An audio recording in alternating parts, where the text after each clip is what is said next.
Icon star Allu Arjun ఇప్పటికే world wise craze అందుకున్న ఈ స్టార్ హీరో ఇప్పుడు మరో అరుదైన గౌరవం సొంతం చేసుకున్నారు. ఇప్పటి వరకు ఉత్తమ నటుడిగా జాతీయ అవార్డు అందుకున్న మొట్టమొదటి టాలీవుడ్ హీరోగా రికార్డు సృష్టించగా, ఇప్పుడు మేడం టుస్సాడ్స్ మ్యూజియంలో బన్నీ మైనపు విగ్రహాన్ని ఏర్పాటు చేశారు. గతేడాది అక్టోబర్ నెలలో మ్యూజియం నిర్వాహకులు అల్లు అర్జున్ దగ్గరికి వచ్చి కొలతలు తీసుకున్న విషయం తెలిసిందే. ఇప్పుడు బన్నీ విగ్రహం పూర్తి కాగా మార్చి 28న అల్లు అర్జున్ స్వయంగా తన మైనపు విగ్రహాన్ని ఓపెనింగ్ చేశారు. ఈ విగ్రహం అలా వైకుంఠపురంలో సినిమాలోని రెడ్ జాకెట్ కాస్ట్యూమ్తో పుష్ప మేనరిజం చూపిస్తూ తగ్గేదేలే అన్నట్లుగా ఉంది.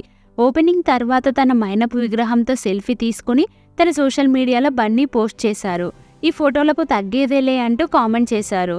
అలాగే మైనపు విగ్రహం ఓపెనింగ్ వీడియోను కూడా పంచుకున్నారు. బన్నీతో పాటు ఆయన ఫ్యామిలీ కూడా ఈ కార్యక్రమంలో పాల్గొంది.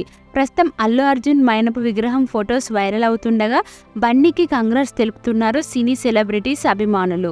తన జీవితంలో ఇది మరపురాని ప్రయాణమని, ఈ రోజు ఎప్పటికీ ప్రత్యేకమంటూ ఎమోషనల్ పోస్ట్ చేశారు అల్లు అర్జున్.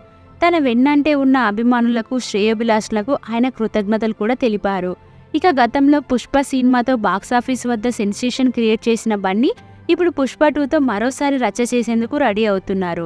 డైరెక్టర్ సుకుమార్ దర్శకత్వం వహిస్తున్న ఈ మూవీపై భారీ అంచనాలు ఉన్నాయి. ఫస్ట్ పార్ట్లో స్మగ్లర్ పుష్పరాజ్గా అలరించిన బన్నీ ఇప్పుడు సెకండ్ పార్ట్లో ఎలాంటి మ్యాజిక్ చేయనున్నాడనేది చూసేందుకు ఆడియన్స్ వెయిట్ చేస్తున్నారు.